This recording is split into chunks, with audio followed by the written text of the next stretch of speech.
Hey guys, welcome back to the second episode of my transmission refresh series. On the last episode, I did what everyone should do when they are trying to tackle shifter issues, which is the shifter linkage alignment. For my car, it did help improve a little bit, but my linkage bushings and the metal pieces are corroded and caked in oil, so I decided to get a complete replacement, which I'll do in a future video. If yours is not as bad as mine, I found a very good fellow SAAB enthusiast that rebuilds these linkages with a turnaround time of 2 to 3 days. His name is Kendal and he can rebuild both 9.3 and the 9.5 linkages. I'll have his contact information in the description below, so shoot him an email for more details. It's so great to see someone in the community that is passionate about keeping these cars on the road. But in this episode, I'll be replacing the torque rod bushing, which is only 35 bucks, and it's something that I ordered a while ago from Genuine SAAB, and it's universally praised for making a huge difference. So let's get started. This bushing goes out all the time because our cars have a lot of torque. If you have a custom tune with higher torque output, that puts even more stress on this bushing, so it's a good idea to replace it. On my car, the engine moves quite a bit when putting the car in gear, and going from first to second gear is always lurchy unless I'm very gentle. The torque rod is easily seen right here near the front of the car. You can easily check the condition of your torque rod bushing by going under the car and simply inspecting the rubber. If it looks dry and has cracks in it, it's time for a replacement. First thing is to loosen this 16mm bolt here. And because this is a lovely SAAB, this bolt doesn't just come out. It gets caught by this transmission case here, so we need to loosen 4 more bolts on the upper parts here.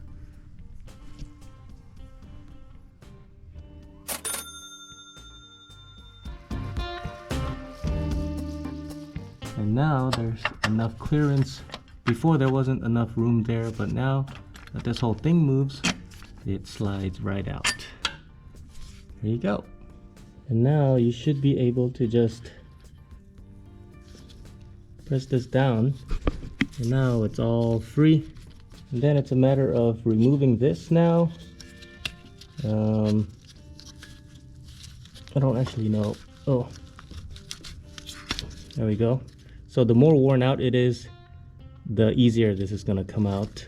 So here, this is my old one, very worn out and rips in multiple places. And I'm actually surprised that this hole right here is oval instead of round, because that allows for more play. I guess this is more geared towards comfort than precision, I guess, because the genuine SAAB one is circular like that. And I'm also surprised at the size difference. I guess it doesn't matter as long as the inner size is the same, which it seems like. And the good thing about this one is that it's 2 pieces, so you can just slide it in instead of having to like jam it in there. Let's get back under the car and get it on. For the genuine SAAB one, it only goes in one way like this. If you try to do it the wrong way, it won't go in. So it goes in like that. Or I guess it doesn't. Yeah, it goes in both ways. Like that or like this. And then I'll put on the other side. Like so. And then goes in like that. There we go. So that's how it looks when it's in. So I'm gonna tighten the 4 there and then tighten that. I'll have the torque specs on the screen right now. Alright, first drive with the new bushing.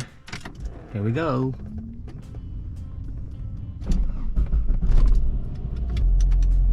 Okay, so instantly I can feel slightly more vibration through the pedals, but not much through the handle.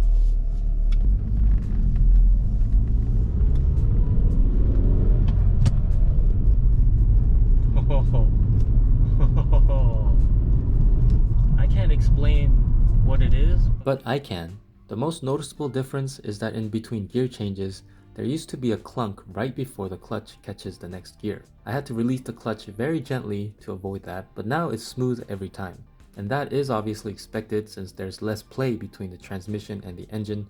I won't get too much into detail since this product is already proven to be an amazing piece, as is all the things I've ordered on genuine SAAB. For 35 bucks, this is one hell of a product. So for the next episode of the Transmission Refresh series, it might be something big, at least for me and this channel, because I got my first sponsorship. This company is very well known, and I'm almost 99% sure all of you guys have heard of this company, but I won't spill the beans yet because it's still not finalized. Anyways, I'm excited to share that with you guys later, so stay tuned for the next one. Anyways, that's it for this episode. As always, thanks for watching, and I'll see you guys on the next one.